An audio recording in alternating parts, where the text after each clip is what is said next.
So it can be from hearing loss to losing mobility to losing your sight to losing the power of speech, all sorts of different things. So without an actual lumbar puncture or a brain scan, and even then you're not going to get a full diagnosis. You can have a suspicion that you've got MS, and initially Sophie's suspicions were that she had MS. We went to the doctor and the doctor said, you haven't got MS. And we went to various specialists and they said, you haven't got MS. And then when she had her next symptom and we went back and had brain scans, it was shown that she had MS.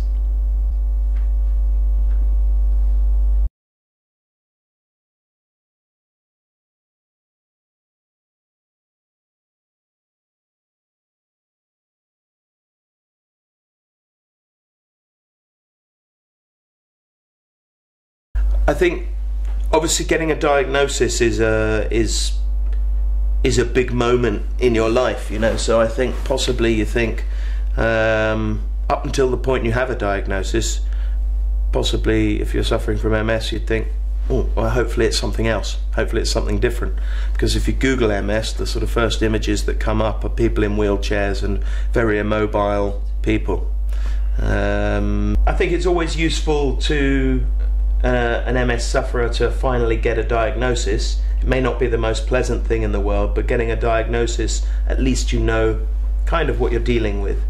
Although MS is such a wide, broad-ranging disease, you never know what you're going to get. So you might get hearing loss, you might lose your sight in your eyes, you might be unable to walk, whatever it may be. But finally having a diagnosis at least puts a label on it.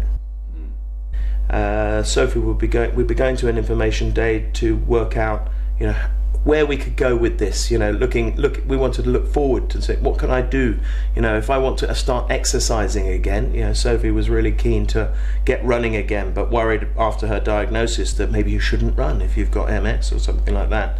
And basically, you know, the first information day we went to, they were talking about, well, we could get you a chair that you know, if you wanted to stand up and do the washing up, you could have a special chair in front of the sink and sort of, well, you know, this is a perfectly healthy adult lady who's, you know, in her late 30s wanting to do some exercise and being told that, well, you could do the washing up. So it really wasn't a positive experience for us. Sophie even handed me a note during one of these sessions, and it just said, shoot me now. Obviously she was joking.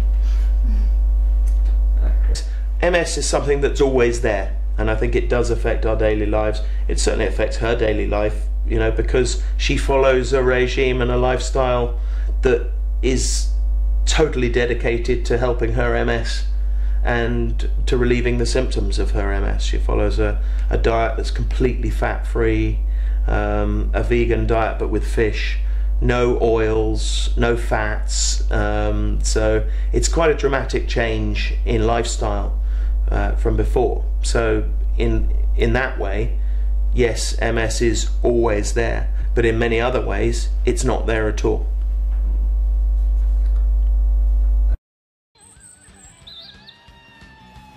Since I started doing extreme events, I've done a number of different things. I started off with the New York Marathon, was the first sort of event I ever took on, which was great and brutal, and for me 26 miles at that time was the most incredible thing I'd ever done. Then I started thinking, well, alright, I've done a marathon, do I just want to do another marathon? No, what else can I do? And a friend said, do you want to do the Tour de France?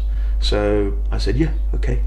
And in 2006 we cycled the entire length of the Tour de France. So, what do you do after the Tour de France? Oh, I know, I'll go and run a marathon at the North Pole.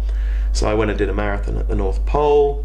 I've done an Ironman, I've done various other marathons, the Marathon des Sables, and then culminating now in the 7 marathons, 7 continents, 7 days challenge. Hopefully one day I might give up.